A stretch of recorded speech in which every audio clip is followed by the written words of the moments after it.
Does anybody remember scholastic book orders? You know, those flyers that some kids received in elementary school to take home for your parents to write a check out for the books that you wanted? Do they do that anymore?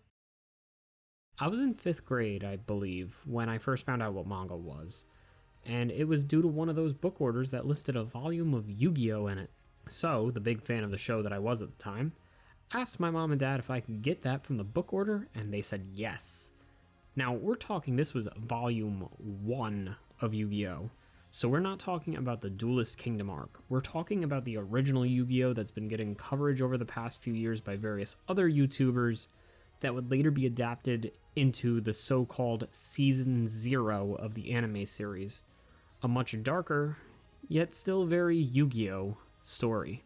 Even after elementary school ended, I stayed involved off and on in the Yu-Gi-Oh! Card game, finding myself back and forth with it as it got more and more complex. I stopped playing before Synchro Monsters became a thing, and came back only to figure out Xyz monsters existed. I stuck around until Pendulums and took a break until Lynx came out. Now I find myself resisting the urge to buy cards when I go out. I've fallen into the rabbit hole yet again, but as I've kept up with the releases of Eternity Code through Rise of the Duelist, I've also decided that maybe it's time that I actually finished the original story contained in the first 7 volumes of the manga. A story not about the cards, but about games and friendship.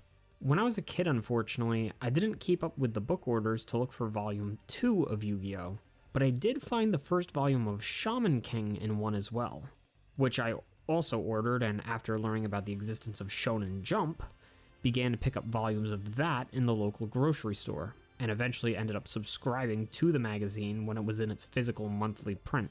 Through that, I ended up reading parts of both volumes 5 and 6, while not actually getting much story out of the series, because most of the original Yu-Gi-Oh! Is episodic outside of the story arcs involving Shadi, Seto Kaiba, and Yami Bakura. Somehow I experienced none of those as a kid, and have for the first time, almost 20 years later, found these stories and my feelings on them.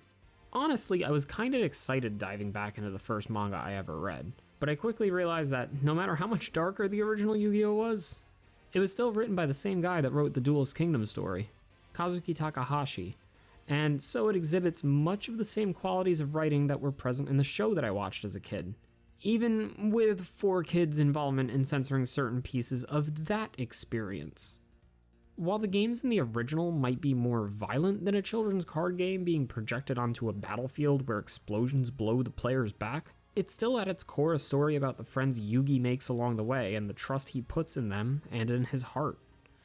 The duel against Seto Kaiba, while extremely lengthened from what I saw as a child in the anime, still remains to represent Yugi putting trust in his grandfather's cards, his trust in the friends he's made, Jonouchi, Honda, and Anzu, and not to cave in the face of defeat against the prideful Kaiba. One standalone story that stood out to me during my read-through as a child was one that I read through an issue of Shonen Jump, Chapter 45, The 13 O'Clock Terror, in which I was trying to figure out during my reread how far into the story it actually was, as I was waiting to see if my memory from childhood was correct of the story existing. As a single story, it encompasses everything that Yu-Gi-Oh! Is. Anzu takes Yugi on a date to an amusement park in hopes that the other Yugi will appear from the puzzle. When word gets out that a bomber is loose, she wants to live in the moment and go on the Ferris wheel during this dangerous situation. Unfortunately for her, the bomber has placed bombs on that very Ferris wheel, and it becomes up to Yugi to beat the bomber at a game of clock solitaire. As he completes sets of the same number, that number carriage on the Ferris wheel blows up, with the Jack representing 11, the Queen 12, and the King 13. Yugi at times feels helpless and relies on sheer luck that Anzu's carriage isn't a set that he completes, and eventually solves the riddle of the game, in which that if the center pile, the one he has to draw from, is exhausted, the game will end, so the bomber must be connected to the center pile, representing number 13. It's a story about trusting yourself, your friends, and understanding your enemy. Everything that I think Yu-Gi-Oh! From the anime to the trading card game comes down to. I think I experienced my favorite arc in all of Yu-Gi-Oh! Through this reading.